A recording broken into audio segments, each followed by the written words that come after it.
Why China could not be broken. China should have disappeared many times. It should have disappeared when peoples from the cold northern steppes rolled down upon its borders, peoples who lived by war, movement, and the strike. It should have disappeared when its own dynasties began to rot from within, when the court turned into a trap of intrigue and the provinces into a map of hunger, rebellion, and hatred. It should have disappeared when the Mongol war machine swept across Eurasia like fire through dry grass, wiping out kingdoms, principalities, and cities. It should have disappeared when the European powers burst into its ports with cannons, trade, and opium, and then showed the ancient empire that its greatness no longer protected it from humiliation. It should have disappeared in the 20th century when the country was coming apart at the seams, when armies fought one another, when the Japanese invasion brought down upon China one of the most terrible catastrophes in its modern history. It should have disappeared, but it did not. And this is where the most important part begins, because the question, in truth, is not why China kept winning. That would be too simple an explanation. The history of China does not look like the history of uninterrupted victory. Quite the opposite. China lost. It lost capitals, it lost dynasties, it lost millions of people. It lost face. At times, it seemed to lose even the ability to remain itself. And yet, each time, something strange happened. A conqueror would arrive in China as its master, and after a while discover that it was no longer he who was remaking China, but China that was slowly, almost imperceptibly, remaking him.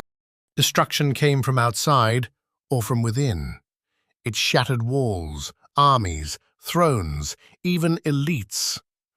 But in the depths, something remained that was more stable than a dynasty, stronger than an army, and longer-lived than any political form. At first glance, it seemed that history had ended, but at precisely that moment, it was only beginning. Because China is not simply a state, it is not even merely a people in the usual sense. It is a historical system that spent centuries learning how to survive defeat better than other civilizations ever learned how to survive victory. It was broken apart and returned whole. It was humiliated politically and answered with cultural absorption. It was conquered by military force and won by means of time. That is why a formal triumph over China so often turned out to be an illusion. Its enemies could enter the capital, they could seat their own man on the throne. They could gather tribute, redraw the map, impose treaties, install garrisons, and declare to the world that the ancient empire had finally been overthrown. But time would pass, and it would turn out that China was still there. Sometimes beneath another flag, sometimes under another ideology, sometimes after a monstrous rupture, but still there, still in history, still at the center of its own civilizational axis. And that irritated everyone who tried to explain the world too simply. Because under the ordinary logic of history, everything should have been different. A country that survived so many catastrophes should either have fallen apart forever, dissolved into someone else's will, or remained only a geographical memory of its former greatness. That is how others disappeared. That is how entire worlds passed into the past. Great powers turned into ruins and then into textbook chapters. Their names survived, but their historical energy vanished. That did not happen with China. And it is not only a matter of size, not only population, not only antiquity. All of that is too convenient, too superficial. Large territories have fallen apart as well. Enormous armies have vanished as well. Ancient cultures have also turned into museum ash. History is merciless toward those who mistake age for immortality. But China broke that law again and again, which means the real mechanism was deeper, not in individual emperors, not in fortunate accidents, not in one victorious dynasty, not even in walls or rice or population in themselves. All of that mattered, but all of it was only an external explanation. What mattered most lay elsewhere. China survived not because it could not be struck, it was struck constantly. It survived not because it could not be conquered, it was conquered. It survived because the very structure of this civilization could turn even catastrophe into material for a new assembly. Where other peoples saw an end, China began a slow, painful, but almost inevitable process of return. Not necessarily the former one, but its own. And here, the central question of this inquiry arises. What exactly was it that kept returning each time? What was that inner core that did not burn together with the palaces, did not die together with the armies, did not disappear together with yet another dynasty? Why did enemies win on the battlefield only to lose in history? Why did a country that had survived centuries of invasions, divisions, and humiliations not merely endure, but once again become one of the axes of the world? To answer this, we have to abandon the most convenient picture of the past, because the official version explains everything and reveals almost nothing. When people speak of China's resilience, they usually list the same reasons: enormous territory, colossal population, ancient culture, strong bureaucracy, the ability to centralize rule, a rich agricultural base, discipline, respect for authority, deep civilizational memory. On paper, that sounds persuasive. Yes, China was indeed an immense world, a world of rivers, plains, rice fields, centers of craft production, trade routes, and cities linked not only by power, but by a habit of order. Yes, its population gave it an almost inexhaustible human resource. Yes, the Chinese tradition of governance created a bureaucratic machine many of its neighbors simply did not possess. Yes, written culture, canon, ritual, the school of the official, and respect for learning really did make Chinese statehood extraordinarily durable. All of that is true, but it is only the outer truth, because almost every one of those explanations collapses the moment we look more closely. An enormous territory? History knows plenty of giant spaces that failed precisely because of their size. Great territory is not only a resource, it is also a problem of communication, supply, coordination, and control. It means the slow reaction of the center. It means distant provinces that begin to live by their own rules in times of crisis. It means regional elites, military governors, local interests that raise their heads the instant weakness appears. Space can feed an empire, but it can also tear it to pieces. A huge population? Yes.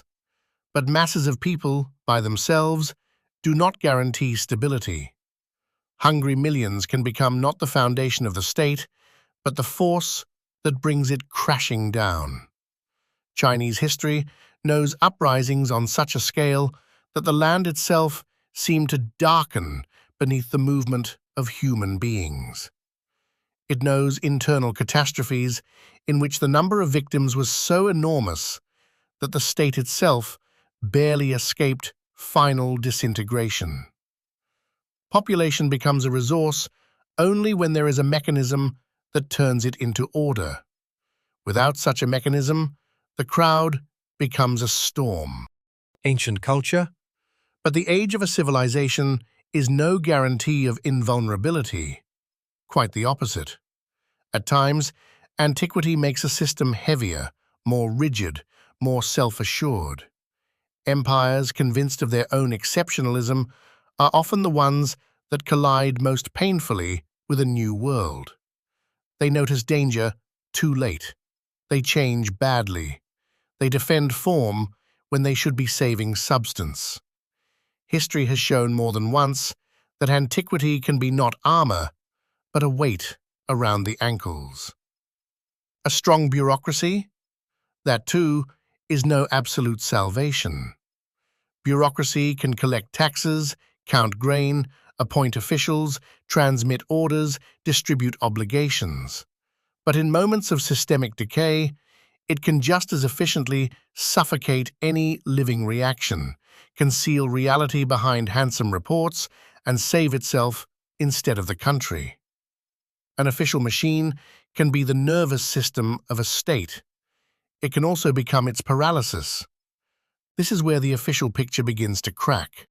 Because everything listed above explains why China could be strong in good times. But it explains almost nothing about why China kept returning after times when strength was already gone. Why it restored itself after periods when the territory was fragmented, the population exhausted, the elites exterminated, the army shattered, the treasury empty, and the prestige of authority destroyed. Why the system came back to life, even when, it would seem, all of its advantages had already turned to ash. So it was not merely a matter of resources, it was a matter of the ability to reconstruct a governable world out of catastrophe. And this is exactly where convenient explanations become dangerous. They lull the mind. They make us think that China survived naturally, almost automatically, large, ancient, populous, and therefore impossible to erase. But history knows no automatic invulnerability. Everything great has fallen at some time. Everything numerous has been cut to pieces at some time. Everything ancient has been forgotten at some time. China was not an exception to the law of destruction. It was an exception to the law of final disappearance. Those are two entirely different things. That is why we have to look not at the facade, but inside the structure. Not at what China looked like from the outside, but at what happened when the outer layer was torn away. And beneath it, one finds a strange principle, almost frighteningly stable. Chinese civilization was built in such a way that the state mattered, but did not exhaust it. A dynasty could collapse, but the world of signs, norms, hierarchies, family ties, local elites, texts, rituals, and ideas about legitimate power, about the center, and about order continued to exist. Not as an abstraction, as living tissue. And when one regime fell, it was this tissue that slowly began to search for a new form in which to reassemble itself. That is why the formal conquest of China did not yet mean its historical defeat. An enemy could defeat the army, he could seize the capital, he could even destroy the ruling dynasty. But after that, he had to face not merely a population and not merely a territory, he had to face an enormous civilizational environment that demanded not only that he rule, but that he fit himself into it. Not only that he conquer, but that he explain his legitimacy. Not only that he gather tribute, but that he become part of a system that had existed before him, and very likely would outlive him. That is why so many conquerors, whether they wished it or not, eventually began to play by Chinese rules. And this is one of the first hints at the real mechanism. China was strong not only through armies and grain, it was strong because it imposed its own logic, even after defeat. The victor entered as a destroyer and remained as the administrator of another civilization. Sometimes harsh, sometimes bloody, but already fitted inside its frame. In that sense, the enemy's outward triumph often became the beginning of his inward submission. But even this is not enough, because such a system does not arise on its own. Someone had to build it once. Someone had to take scattered kingdoms, armies, writing traditions, and elite clans and turn them into a construction capable of restoring itself after centuries of blows. This is where the most important part truly begins. To understand why China could not be broken, we have to go back to the moment when it was first assembled not simply as a kingdom, but as a civilization machine. To the moment when what emerged was not merely another ruler, but the very model that would later outlive emperors, conquerors, humiliations, and revolutions. Because the real answer was born not at the moment of China's fall, but at the moment of its first hard assembly. China was not born as something eternal and unified, quite the opposite. Once it was a space of warring states, competing courts, separate armies, local traditions, and endless struggles for survival. A world in which every ruler considered himself the center and every neighbor a threat. A world in which the future did not look like a single empire. It looked like endless war. And from that chaos, there emerged one of the most formidable and efficient state constructions in the ancient world.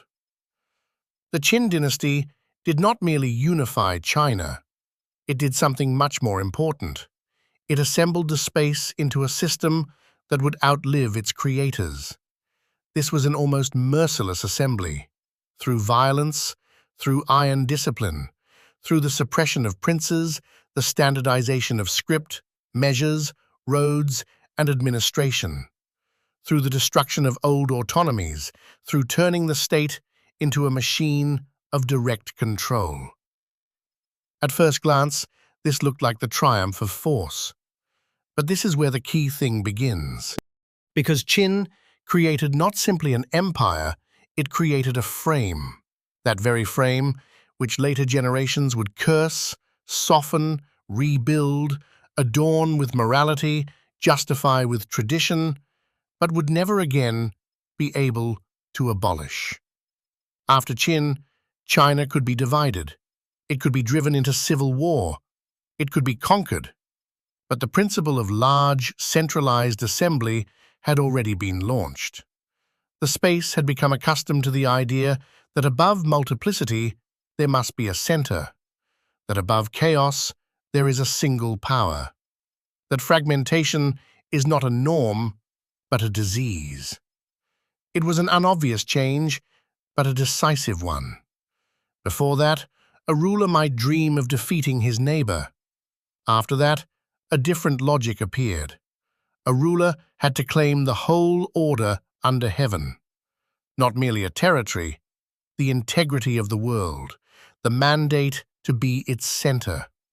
And that idea proved terrifyingly durable, far more durable than the dynasties themselves. Qin fell quickly, too quickly for an empire that had seemed to crush everyone. Its cruelty was too overt, its pressure too heavy. Rebellions erupted, the dynasty collapsed, and from the outside, one might have concluded that the project of a unified China had failed, that the first great assembly had ended like so many ancient experiments, brilliant, brutal, and short-lived. But that was only the external explanation. The dynasty fell. The model did not. That is what the Han later proved. It did what distinguishes great historical systems from brief-lived regimes. It took Qin's rigid frame and wrapped it in a more sustainable shell.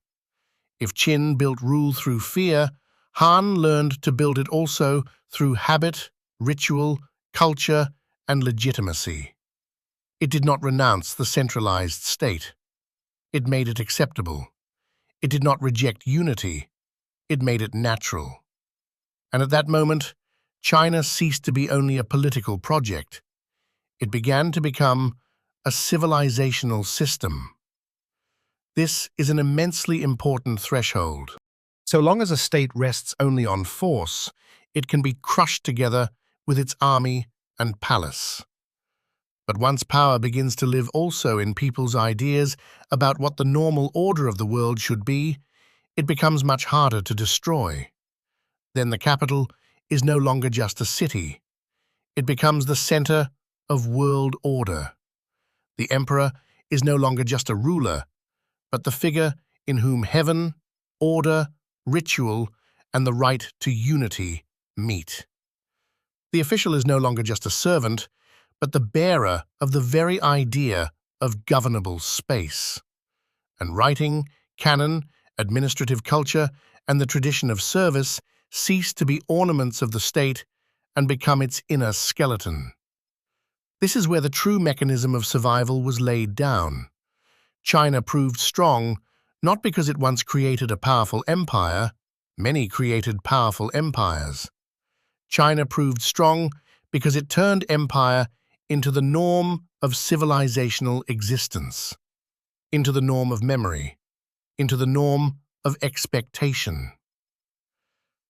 Even when that norm collapsed, people continued to think of it as the proper form of the world. That is what made disintegration temporary, even when it lasted for decades. Because after any catastrophe, one central question remained. Who would gather the realm under heaven again? Not whether something fundamentally new had to be created, not whether the idea of unity should be abandoned, not whether it was time to recognize multiple centers forever. No. Historical logic returned again and again to the same thing. Fragmentation is a deviation. Assembly is the restoration of order.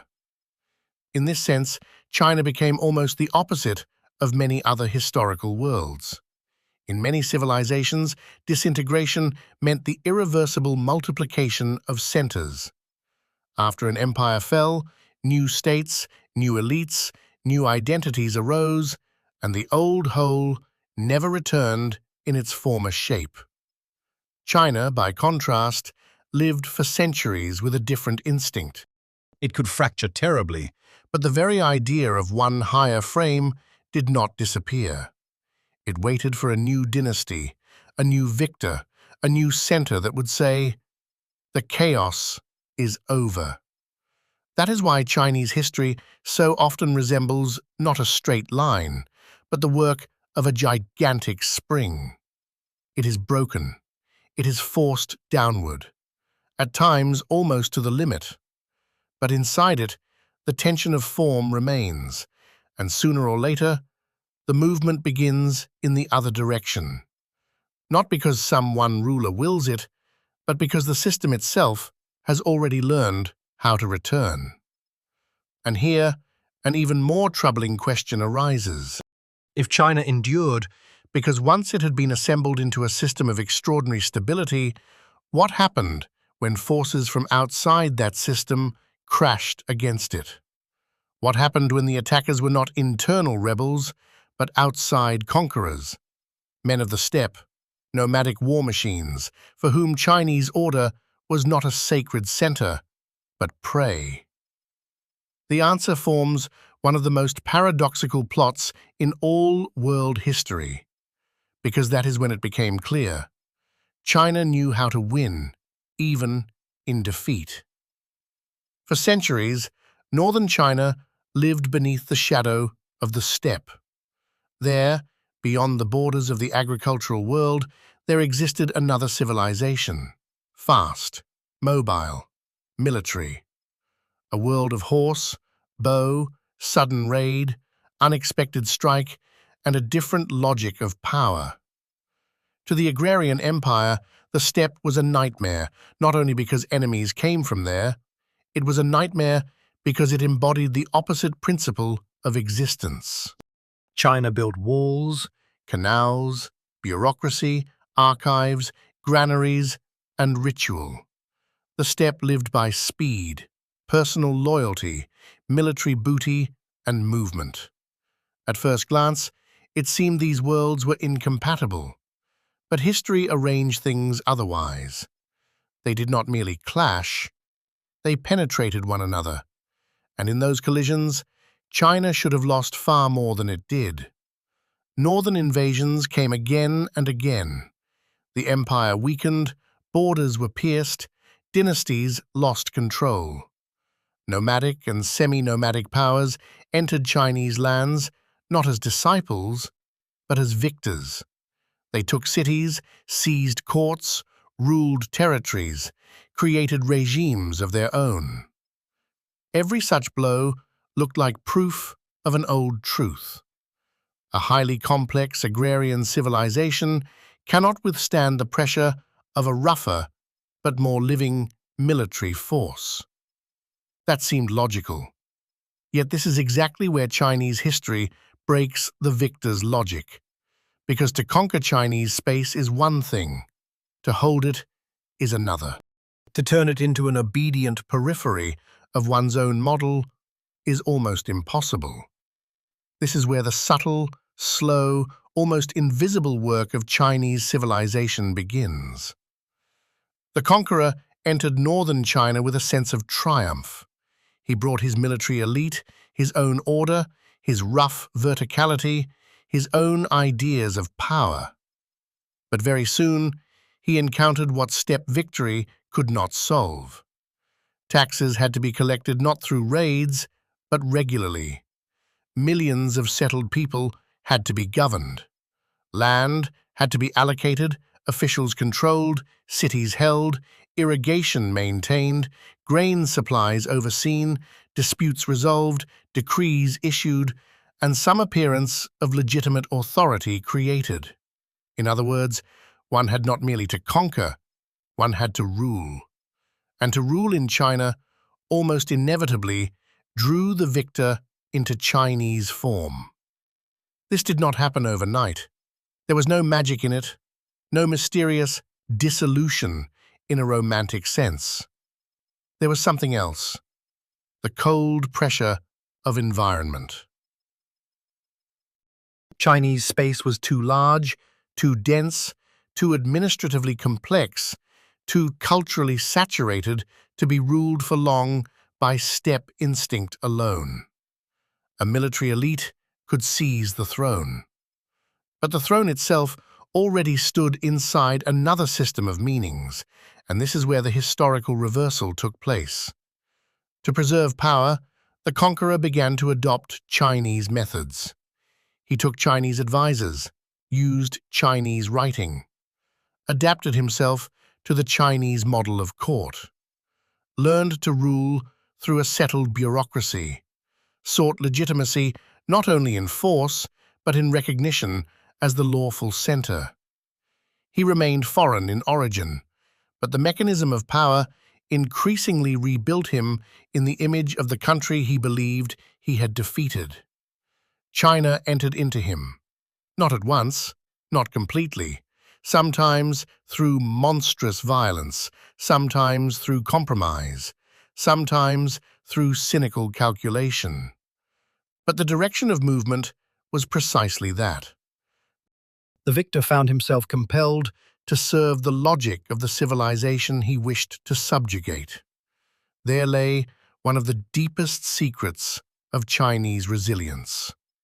Its borders could be broken, but its historical environment was almost impossible to cancel. It forced foreign rule either to become Sinicized or to perish in administrative chaos. Either you entered the system and became its new dynasty, or your power remained superficial, predatory, unstable, and in the end, collapsed. That is why many northern regimes that arose on Chinese soil, sooner or later, began moving towards Sinicization, sometimes willingly, sometimes against their own will, sometimes after splitting within their own elites between those who wished to preserve steppe identity and those who understood that one could not survive here without the Chinese administrative machine. This was not cultural courtesy, it was political necessity. And here, it is especially important not to fall into a beautiful but false illusion.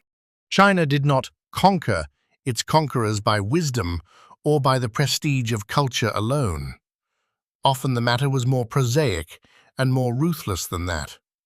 It was practically impossible to govern this world for long in any other way. Chinese civilization was built so as to turn its complexity into a weapon. Not the weapon of an instant blow, the weapon of slow subjugation. The victor defeated the army. But then he faced the imperial mass. The peasant who had to pay, the official who had to record, the elite that wanted ranks and recognition, the land that had to be counted, the city that could not be fed by plunder alone, the concept of legitimate authority, without which even a cruel regime began to look temporary.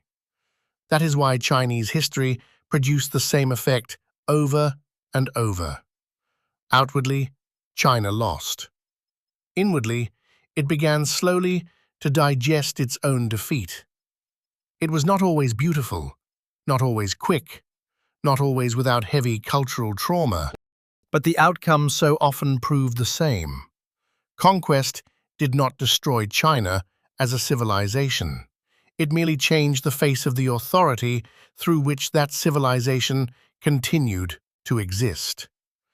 And here, the central question becomes even sharper. If even northern invasions and foreign dynasties could not break the Chinese frame, what happened when that frame cracked from within? When the enemy was no longer a steppe warrior, but Chinese turmoil itself?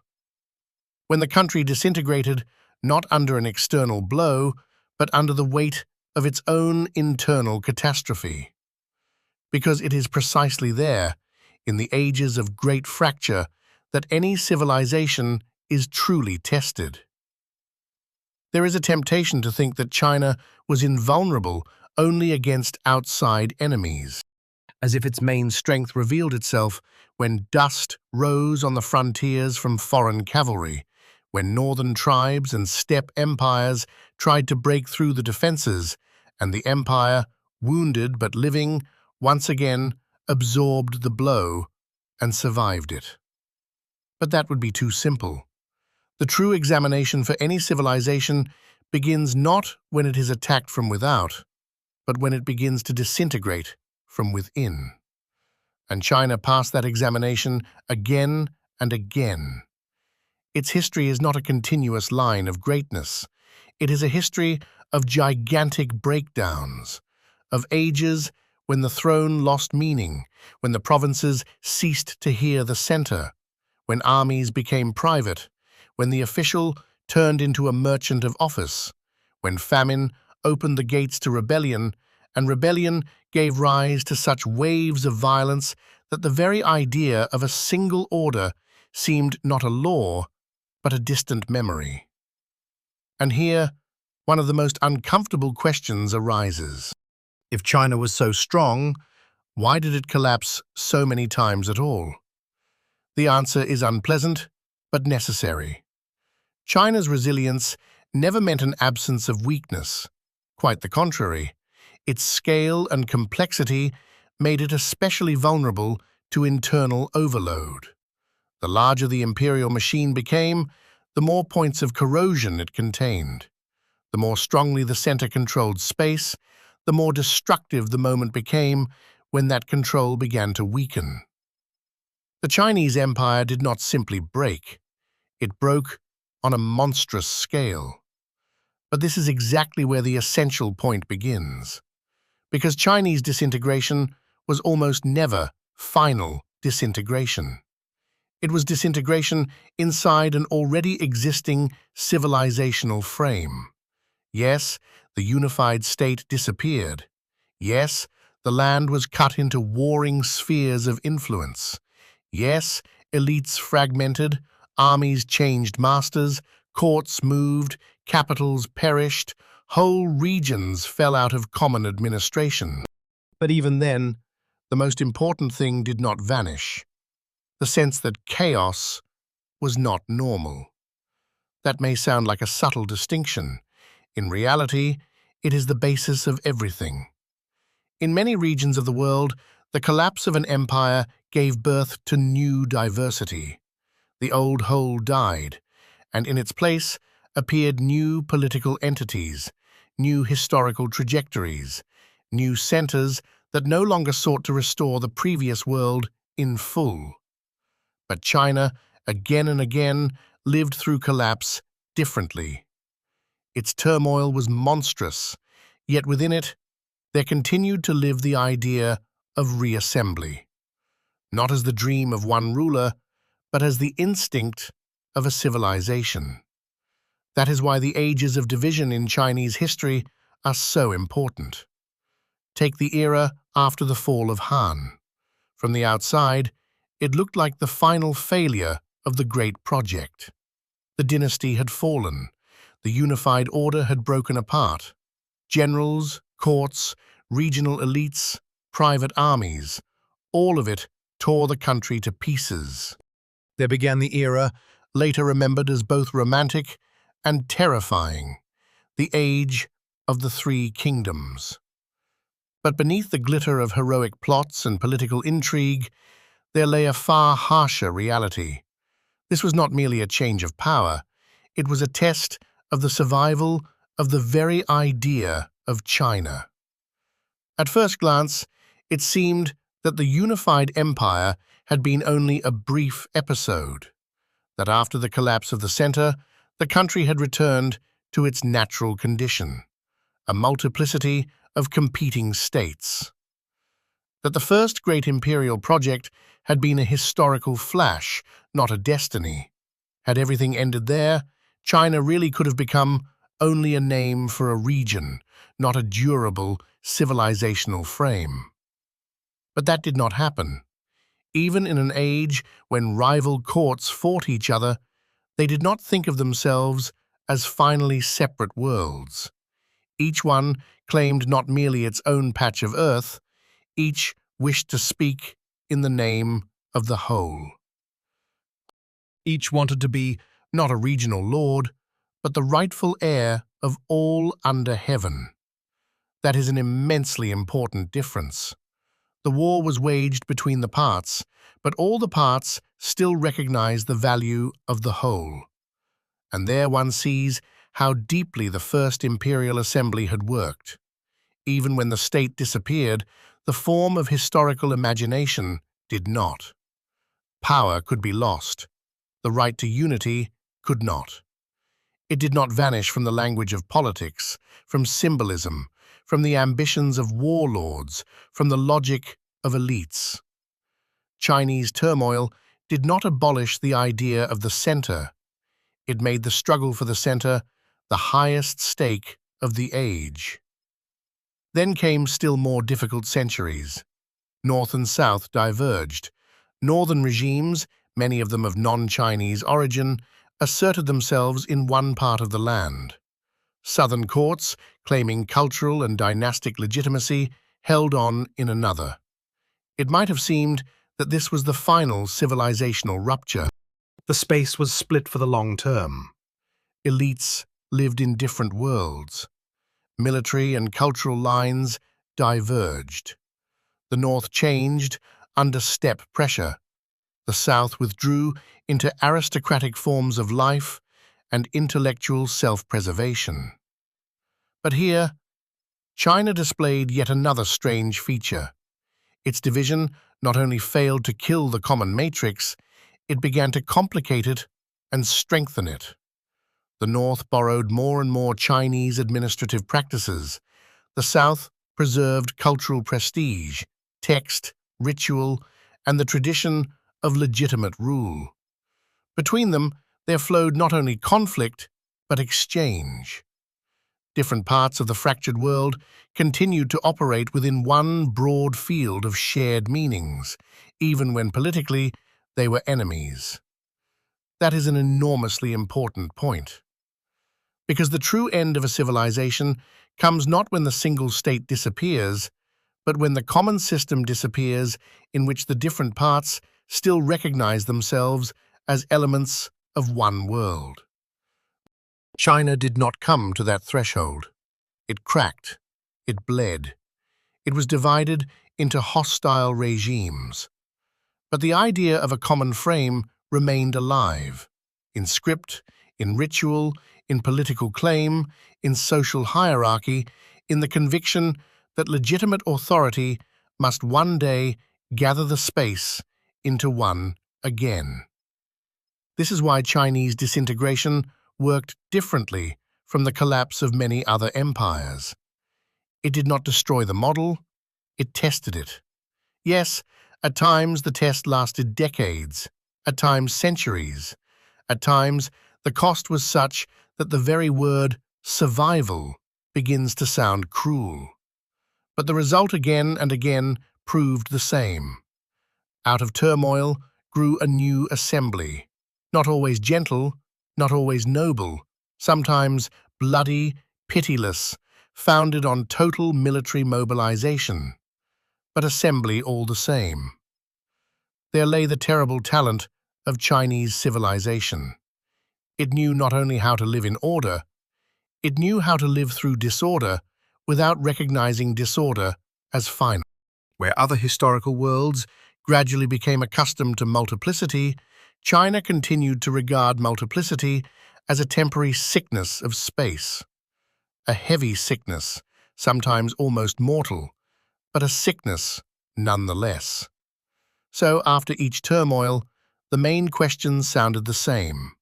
Who would become the new center? Not who would rule here or there, not who would hold his own province, but who would take upon himself the right to restore the whole. This instinct of reassembly is what makes Chinese history almost frighteningly consistent. On the surface, it can look chaotic. Dynasties replace one another, courts perish, warlords carve up the map, cities burn, millions die. But beneath that surface, the same hidden motor is at work.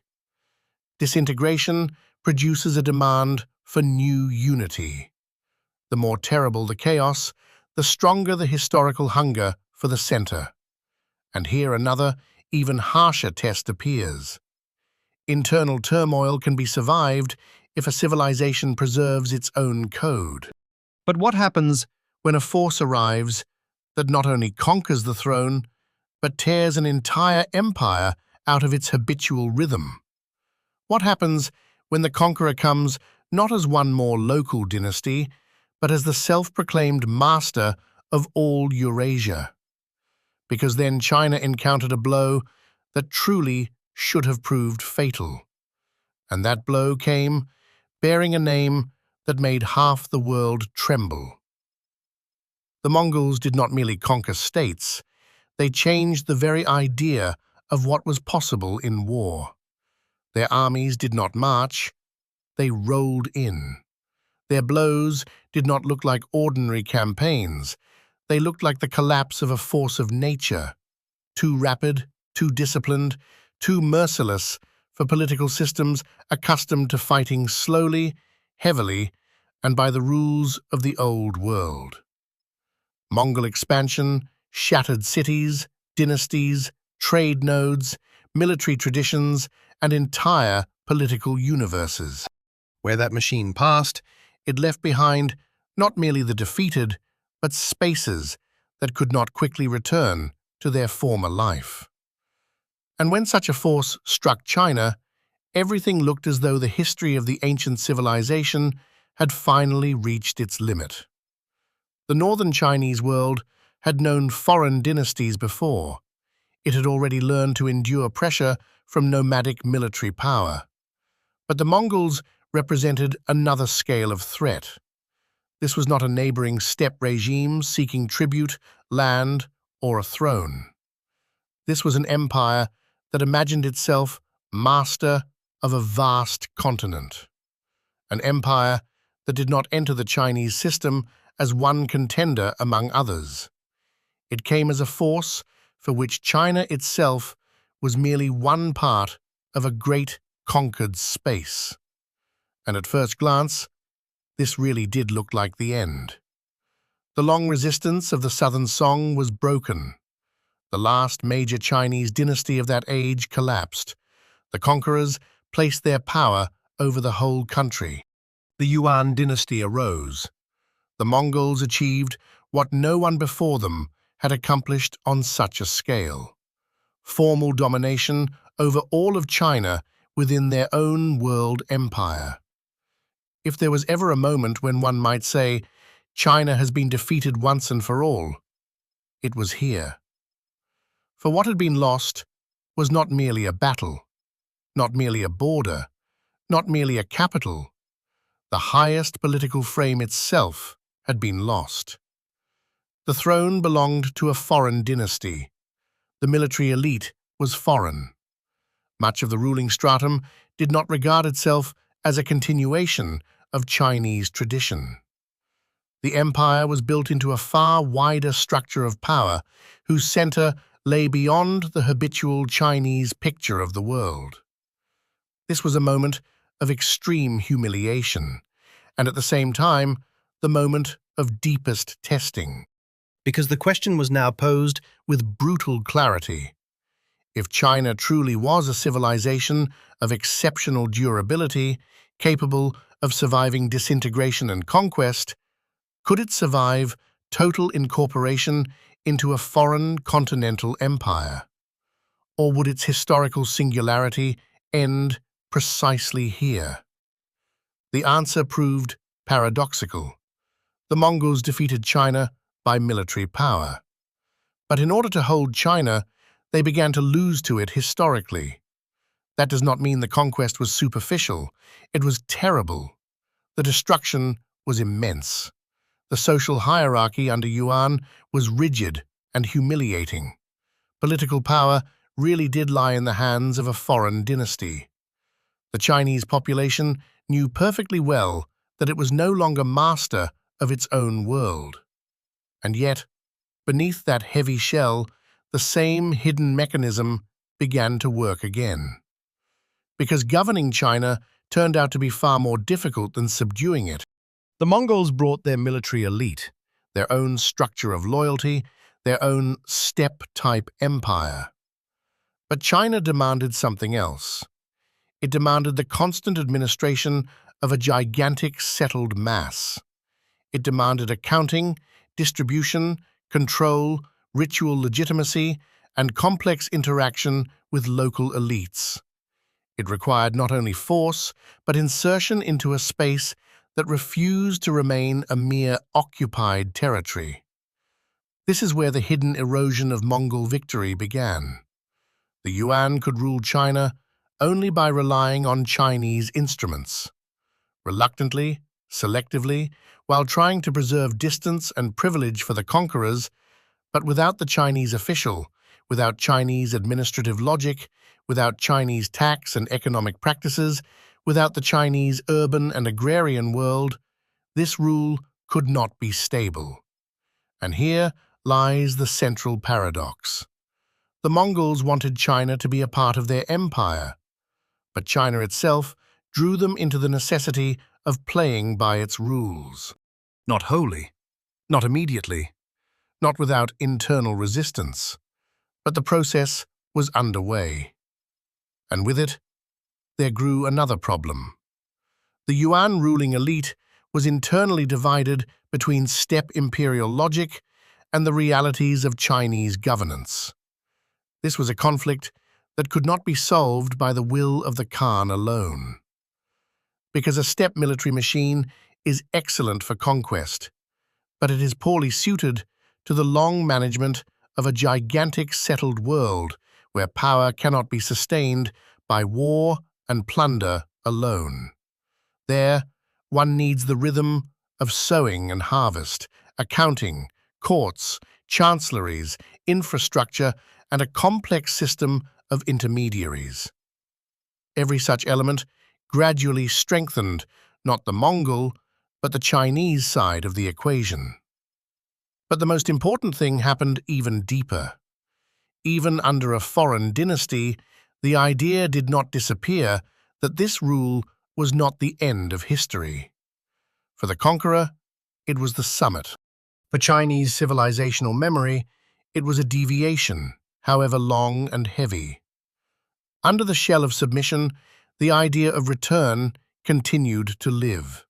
Not necessarily immediate, not necessarily as an open patriotic myth of the sort descendants later prefer to display, but as a deep feeling of historical incompletion. The Yuan ruled, but they could not abolish the Chinese measure of legitimacy itself. That is crucial. A conqueror may seize the palace, he may place his own ruler on the throne, he may rewrite hierarchies, but if he does not become the undisputed bearer of that higher norm in which the country recognizes the natural order, his rule remains tense. Powerful, but tense. Real, but not final. That is why Mongol victory was immense, but not eternal. Problems accumulated.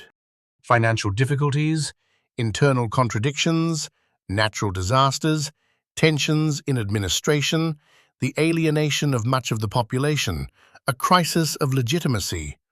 All of this gradually turned the Yuan from an empire of triumph into a regime of wear. And then something happened that Chinese history knows especially well.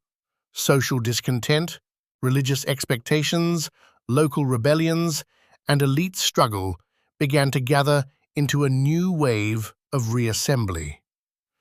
At first glance, it looked like just another uprising against a weakening authority. But in truth, something larger was beginning. The return of a Chinese dynastic frame was beginning. Thus, the Ming came, not as a miracle, not as a sudden romantic revenge, but as the lawful result of the fact that a foreign dynasty had proved incapable of turning China into a permanently foreign space. The Mongols won the war, but China outlived their victory and then pushed it out of the center of its own history. This is the most painful truth for any conqueror of China. You can defeat it, you can change it, you can humiliate it, you can even rule it, but none of that yet means you have rewritten its historical fate. Because China's fate is determined not only by who sits on the throne, but by whose logic the throne itself exists within. The Mongols were too great for their victory to be called accidental, but China was too deep for that victory to become final. And here we approach the next turn, no less important. Because after the Mongols, one might have expected any later foreign conqueror to have learned the lesson. Either you become part of the Chinese system, or sooner or later, you lose. And in fact, the next great external master of China understood this far better. Understood it, and because of that, lasted longer. After the Mongols, one could have thought the lesson had been learned forever. Anyone trying to rule China from outside would sooner or later collide with the same wall. Not a wall of stone, but a civilizational wall. That invisible pressure of space, culture, administration, ideas of legitimate rule, and the deep habit of unity. The Mongols felt that wall too late. They entered as lords of the world, but never turned China into a finally conquered part of their own historical structure. The Manchus proved more dangerous. More dangerous precisely because they were wiser as conquerors. They did not come with weapons alone. They came with the understanding that to hold China, one could not stand above it too openly as a foreign force. One had to enter its political language. It was not enough merely to seize the throne. One had to make the country recognize that on the throne there now sat a new bearer of order. Not native by blood, but lawful by function. Not heir to the old dynasty in a literal sense, but heir to the imperial form itself. Here begins one of the subtlest and most terrifying chapters in Chinese history. Because the Qing were not merely a conquest. They were a masterfully organized appropriation of the Chinese matrix of power. When the Manchus entered China, the country was already wounded. Late Ming was weakening under the burden of internal crises, corruption, financial decay, social tensions, and rebellions. As so often in Chinese history, the external blow became mortal precisely because it coincided with internal decomposition. The empire was already losing its balance, and into that opening stepped a force military enough to win and flexible enough not to repeat the fate of those who had conquered too crudely. At first glance, this once again looked like a Chinese catastrophe. A foreign dynasty on the throne, a foreign military elite, humiliation, violence, symbolic signs of subordination that historical memory would not forget for centuries. It would have seemed one more proof that China could indeed be broken. But here, one must look deeper, because Manchu victory was arranged differently from Mongol victory. The Mongols tried to rule China as part of a broader empire. The Manchus understood much better that China could not long be held merely as conquered space. They had to become a Chinese dynasty, special, preserving their own core, not wholly dissolved, but still a dynasty within the Chinese conception of the world. And that is what they began to do. They adopted the Chinese imperial language of power, entered the ritual system, leaned upon Chinese bureaucracy. They did not destroy the apparatus of rule, they placed themselves at its head. They did not reject the Confucian frame, they made it part of their own legitimacy. They did not abolish the Chinese world, they placed their own summit upon it. This was not a sign of Manchu weakness. It was a sign of their predatory political intelligence. They understood what so many others had not. In China, it is not enough to defeat the army. One must seize the right to normality. One must make it so that the vast, settled civilization, accustomed to a center, sees in the new power not a temporary anomaly, but a new version of imperial order, even if that order rests upon the sword of foreigners. That is why the Qing endured for so long. They managed to combine two things that at first seem incompatible. On the one hand, they preserved their own military and ethnic core, prevented it from dissolving completely, maintained the Manchu elite as a distinct ruling stratum. On the other hand, they accepted the Chinese state form so deeply that they ruled the country not like a camp of occupiers, but like a full empire.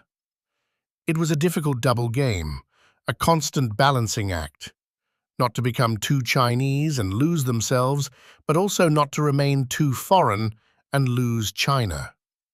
And for a long time, that game worked. The Qing did not merely keep power, they expanded the empire, stabilized it, strengthened the center, and created the image of a mighty imperial order. Under their rule, China once again looked like one of the great axes of Eurasia. From the outside, one might even have decided that the question of China's unbreakability no longer mattered. The empire was again strong, the borders wide, order restored. But that was only the external explanation, because hidden inside the longevity of Qing, there was a double meaning. On the one hand, the Manchus proved the strength of the Chinese system. Even a foreign dynasty can rule for centuries if it accepts its frame. On the other hand, they proved something else as well. China was so powerful as a civilizational environment that even a conqueror had to legitimize himself through it. He could be the military victor, but historically, he survived only as the administrator of the Chinese world. That is the central paradox of Qing. They conquered China and preserved it, because otherwise they could not preserve themselves. But hidden inside that success was their future trap. The more successful the Manchus became as Chinese emperors, the more deeply they were drawn into the same mechanism of overload that had earlier broken native dynasties. The great empire expanded, became more complex, population grew, contradictions accumulated.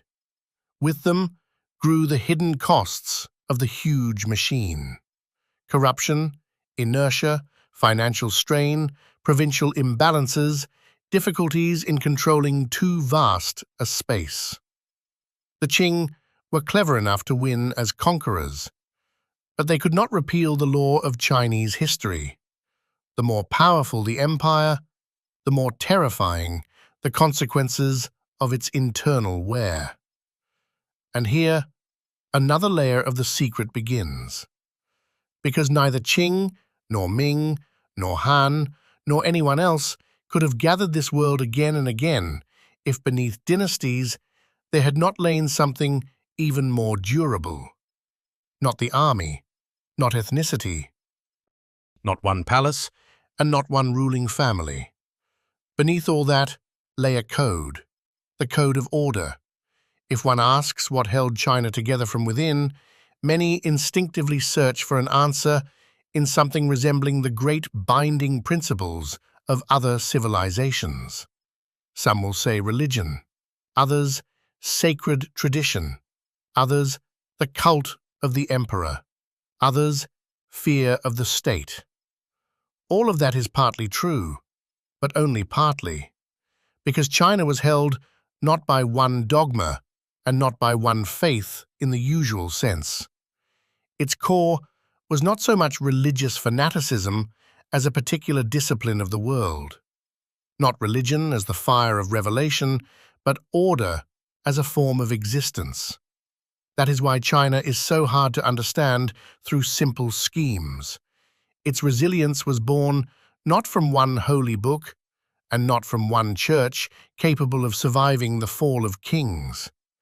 It was born from the fact that almost the whole civilization was permeated by the idea that the world must be arranged correctly. Everything has its place. Every person has a role. Every authority has an obligation. Every submission has a ritual. Every text has weight. Every relationship has a form. At first glance, this may seem dry.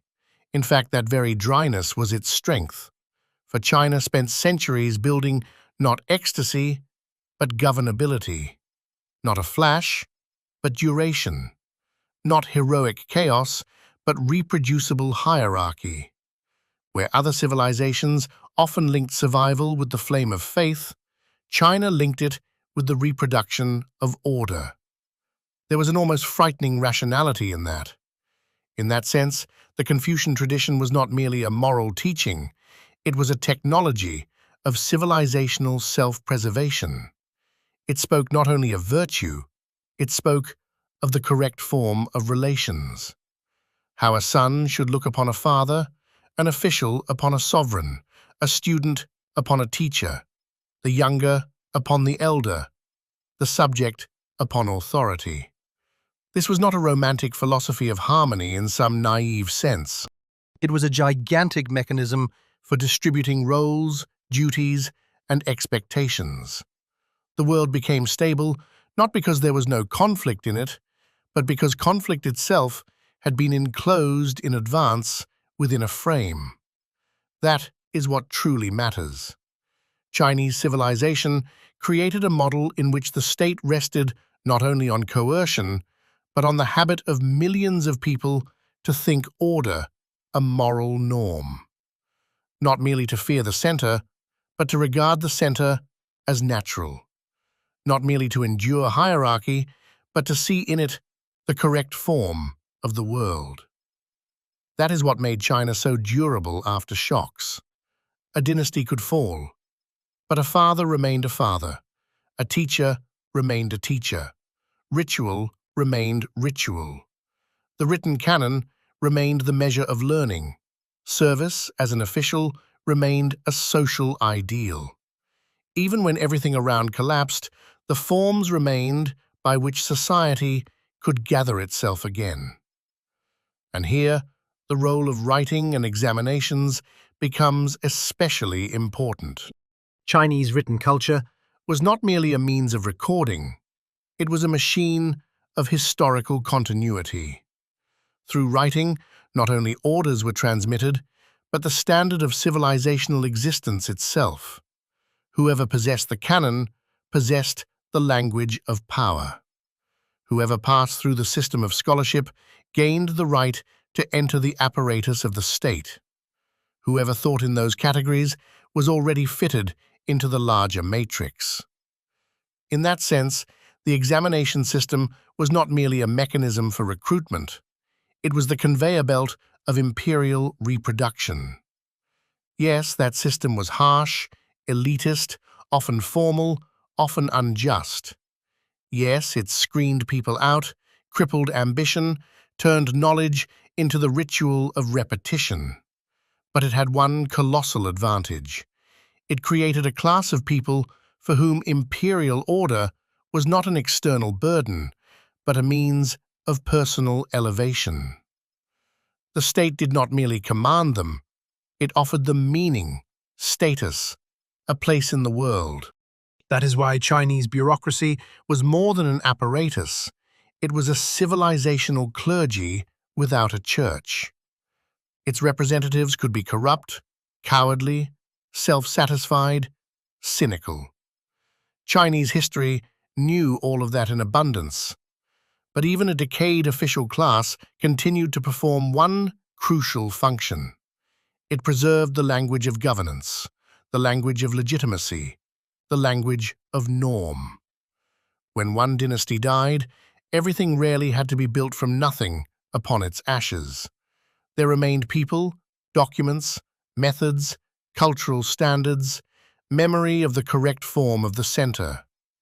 That was the hidden immortality of the system. Not in the sense that it never broke, it did break again and again. But each time it broke not in a void, but inside an extremely dense network of habits, rituals, written practices, family structures, social ambitions, and moral expectations that did not allow chaos to become the final norm. That is why China remained so formidable to its enemies even after defeats. It could lose an army, but not administrative memory. It could lose a dynasty, but not the language of order. It could endure humiliation, but preserve the idea of what a restored world should look like. Yet this code had a dark side as well. Everything that makes a civilization extraordinarily durable also makes it extraordinarily inert. Order not only assembles, it binds. The canon not only transmits memory, it limits movement. Bureaucracy not only holds the empire together, it slows its reactions. Hierarchy not only gives form, it stifles renewal. What saved China from disintegration for centuries eventually began to prevent it from recognizing a new kind of threat. This matters greatly, because China learned how to repel blows from the steppe, learned how to live through turmoil, learned how to digest conquerors. But in the 19th century, a different kind of enemy came to it. Not nomadic cavalry, not another dynastic storm, not a steppe empire that could eventually be drawn into Chinese logic. What came to it was the ocean. And with the ocean, a world that played by different rules of power. For a long time, China thought danger came from the familiar directions, from the north, from within, from another rebellion, famine, corruption, court collapse, or steppe assault. All of historical memory had been tuned that way. The empire knew how to recognize familiar forms of threat. It knew how to think the barbarian, how to pacify the periphery, how to digest outside pressure in its own categories. But in the 19th century, there came a blow more terrible than cannon fire. More terrible was the very logic of that blow. The Western powers came to China not as neighbors wishing to enter the imperial order, nor as conquerors of the old type, ready sooner or later to accept local rules in order to hold power. They came as bearers of another civilizational mathematics: maritime, industrial, capitalist, technological. They had no need to become a Chinese dynasty. They had no need to sit on the throne in Beijing in order to break China. It was enough to force it open to trade, impose unequal treaties, tear out commercial privileges, flood it with opium as an instrument of domination, and force it to accept humiliating rules of the game. This was a blow for which the Chinese historical instinct was badly prepared. For before, a victor entering China almost inevitably fell into its gravitational field. Now, China, for the first time, confronted a power that did not want to be drawn inside. On the contrary, it wanted to pull China outward, into a world order in which China was no longer the center, but an object of calculation, pressure, and profit. That is why the Opium Wars were not merely military defeats. They were a civilizational shock. British ships, Western technology, coercive trade, humiliating concessions. All of this shattered not only defense and prestige, it shattered China's old idea of itself. Suddenly, it became clear that the empire, which for centuries had considered itself the axis of the civilized world, did not understand the real balance of forces. That its vast bureaucracy could be useless before naval artillery and industrialized warfare. That its culture did not protect it from economic penetration. That its idea of the barbarian had grown obsolete, and that it itself was becoming a target for people whom it might once have regarded as peripheral. This was not simply defeat, it was humiliation, burned into historical memory. And it is at such moments that one sees whether a civilization is alive or only a gigantic decoration left over from the past. The first reactions of the Qing Empire were typical of the old machine: to force the new into old categories, solve the problem locally without changing the system as a whole, preserve form without remelting substance. But the world had already changed too profoundly. The threat was no longer confined to a few ports or to a commercial dispute. China was becoming an object to be opened up. It was being broken not by a single blow, but by a series of forced concessions, treaties, outside pressure, internal corruption, economic distortions, and a growing sense of helplessness. And here, one of the darkest gray zones of Chinese history begins. People often say that foreigners weakened China. That is true, but it is not the whole truth. Foreigners were able to strike so deeply precisely because the empire already carried within itself enormous internal wear. Qing China looked majestic from the outside, but within it was increasingly becoming a heavy, unwieldy, corrupt machine. Population growth pressed on the land. Administration was drowning in old forms. Money, power, local interests, bureaucratic inertia, fear of deep reform.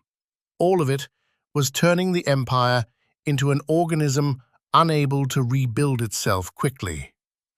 The true mechanism went deeper. China did not lose to the West only because the West had better guns. China lost because its old model of resilience proved insufficient against a world in which power was now determined not only by armies, ritual, and an agrarian base, but by fleets, factories, credit, global trade, chemical dependence, industrial discipline, and the capacity endlessly to amplify military technology. This was a new kind of historical violence, and China was not ready for it. Then came still more terrible shocks: rebellions, internal catastrophes, bloodshed, almost apocalyptic in scale. Attempts at reform, failed reforms. The growth of foreign presence, new humiliations, new concessions. It seemed that the empire was not merely wounded, it seemed to be disintegrating in full view of history. At first glance, everything looked straightforward. Here at last, one might say, was the moment when China truly had been broken.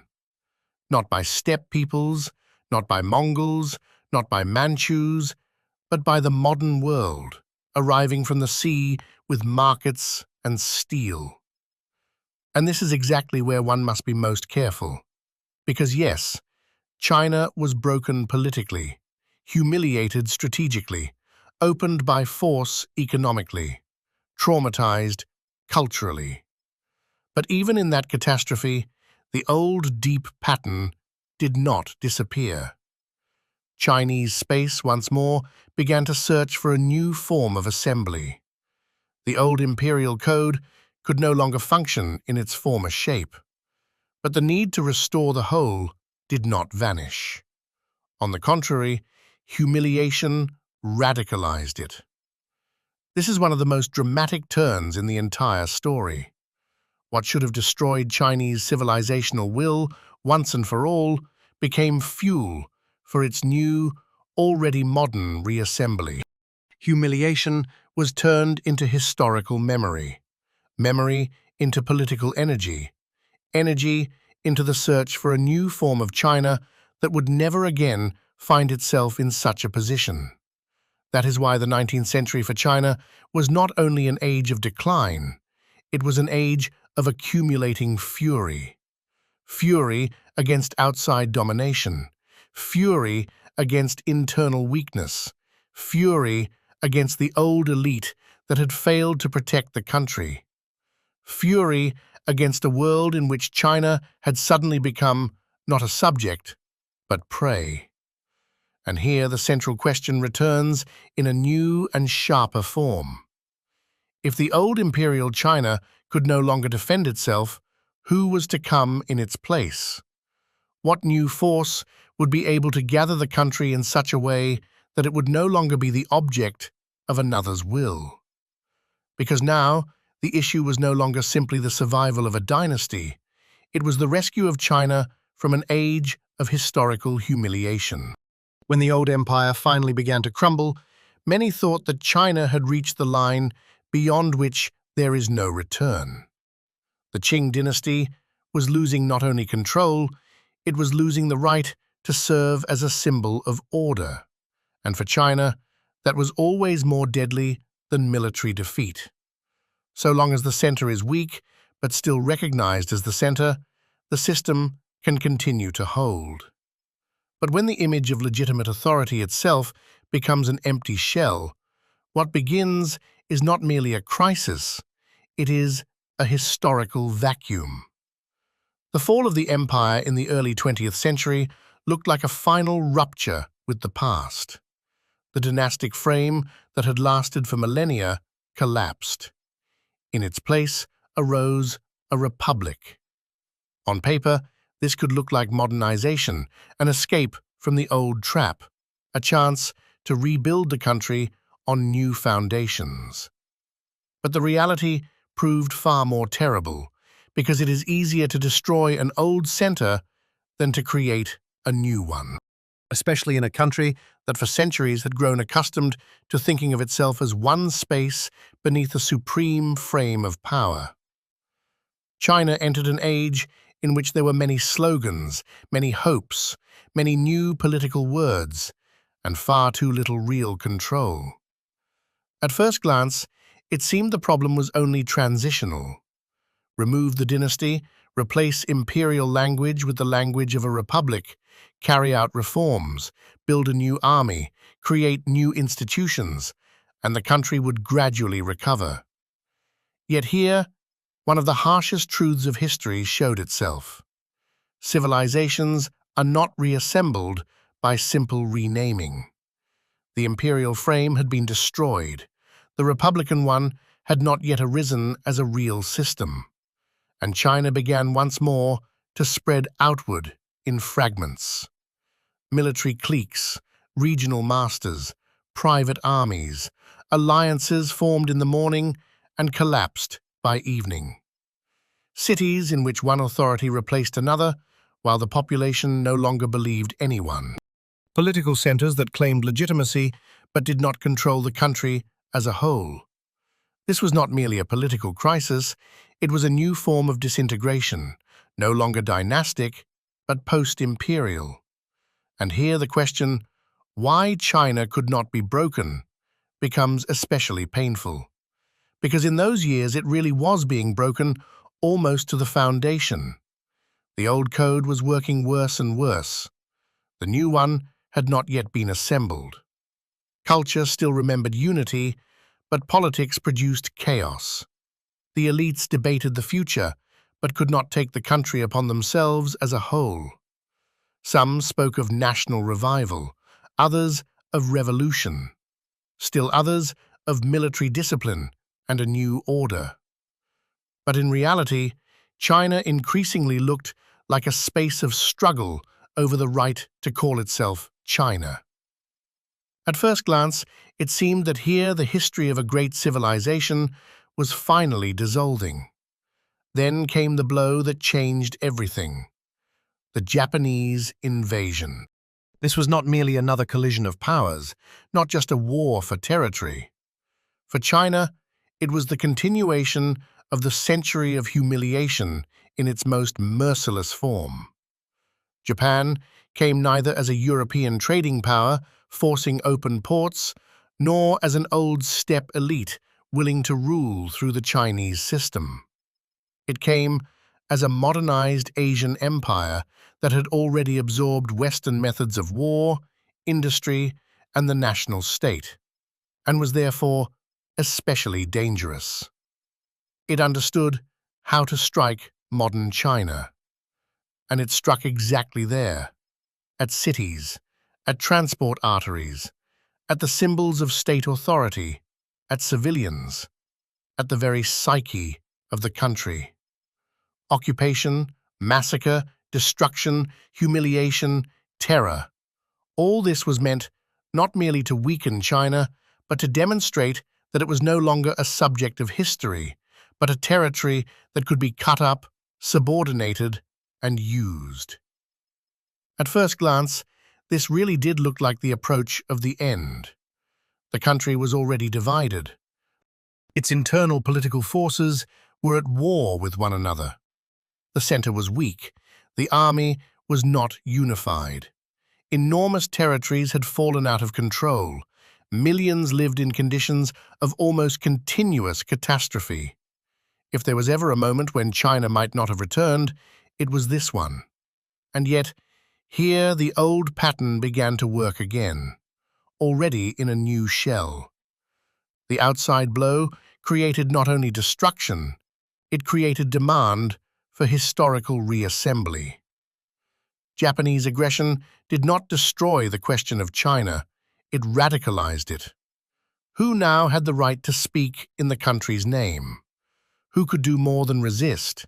Who could gather the torn space again? Who could turn the memory of humiliation into a new political center? Here the most important thing comes into focus. China survived not because it avoided catastrophes. It survived because catastrophes returned it each time to one and the same ultimate task: restore the whole. Even if that whole could no longer be the old empire, even if the language of legitimacy now had to become different, national, revolutionary, modern. The structure of the task itself remained strikingly familiar. A new center was needed. Not the old emperor, not simply another general. What was needed was a force able to present itself as the answer to the entire century of disintegration at once, to foreign humiliation, internal chaos, elite failure, the impotence of the old system, the nation's shame before the world. And here it becomes clear that China was entering not simply a new age, it was entering a new form of the ancient struggle for assembly. Because the next power would come beneath red banners, speaking the language of revolution and promising a complete break with the past. But in the depths, it would be doing something painfully familiar. It would once again be gathering China. When the communists came to power, it looked like the end of old China. Too much in their language, symbols, and methods seemed a principled rupture with the entire preceding history. They spoke not of heaven and mandate, but of class and revolution, not of ritual, but of mobilization, not of Confucian harmony, but of struggle, not of dynastic order, but of a new man. On the surface, this was not merely a new regime. It was a declaration that the old civilizational model had to be destroyed to the ground.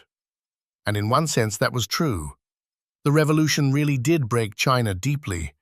It struck at old elites, familiar hierarchies, property, village structures, cultural memory, the very forms of continuity. Later, still more terribly, through campaigns, social remakings, forced experiments, ideological pressure, mass catastrophes, and political storms in which the country experienced new waves of internal violence, no longer under the blow of a conqueror, but from its own power. At first glance, one might think this was the final destruction of the old Chinese code. And yet, this is where one of the strongest and most uncomfortable truths of the whole story is hidden. Communism in China did not only destroy the old empire, it inherited its function. That is precisely the point official schemes often conceal, whether from ideological motives or from an excessive love of simple oppositions. On the surface, Communist China denied the past. In depth, it took over the old place of the center only in a new form. Look at how it worked.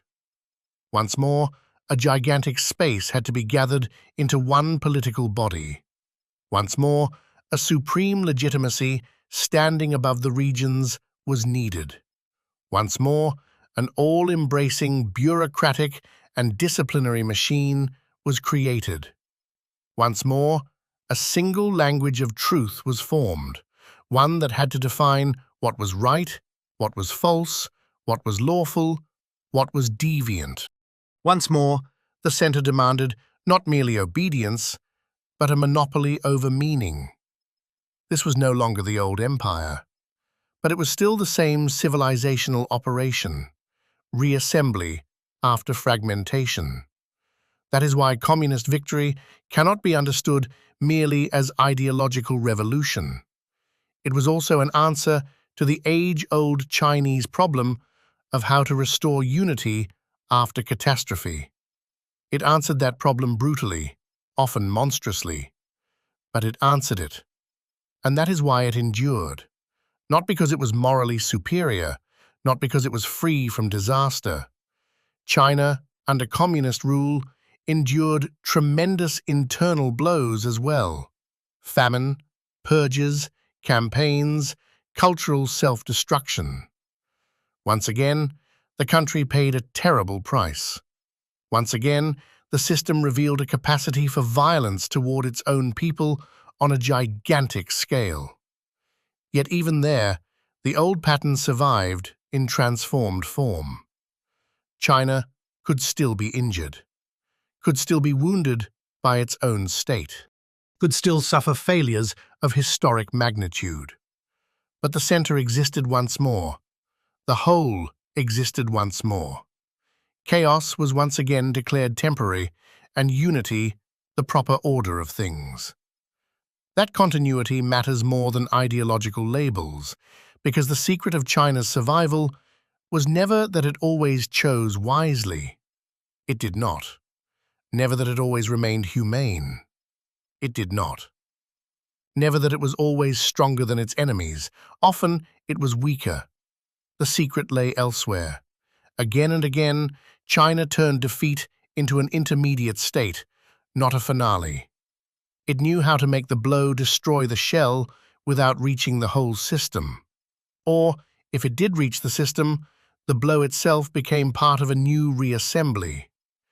The enemy might win a war, might impose a treaty, might seize the capital, might place his own dynasty on the throne, might even force China to feel shame before itself. But if, after that, there still remained in the country the possibility of creating a center again, restoring order again, naming chaos temporary again, then the history of China was not yet finished. And it was not finished. And perhaps that, more than anything else, frightened its enemies in every age. Not a huge army, not sheer population, not the antiquity of its culture by itself, but the fact that China possessed the rarest gift of a great civilization. It knew how to return.